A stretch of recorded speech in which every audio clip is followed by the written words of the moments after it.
So how do you access files on the iPad through the Capcut?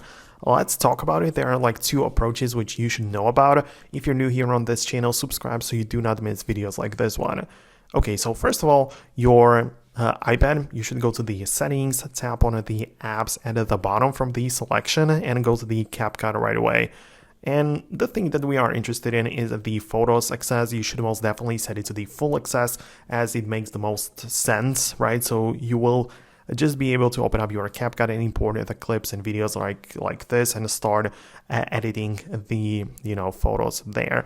But there is also a different approach to this, because if you, for example, want to import some audios or some sounds to your clip, what you can do is have your project like this open up and click on the sound option and click on the sounds like this.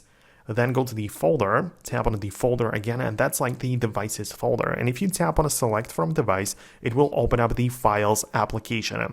Like literally the same things which you have in the files app on your iPad. And that way you'll be able to access your audio files differently or through this approach. So that is something a little bit different. So that's something I wanted to mention as well. Keep in mind that if you have some video or photos stored in the Files app, Capcut cannot access it directly, so you'll have to at first move it to the Photos app by holding down on it, clicking on Share, and then saving it to the Photos so it appears in the Photos app, and that way Capcut can access it. So that's all that you really need to know about it. In case of any additional questions, let me know below. Most definitely subscribe for more, and I'll see you later in the next videos as well.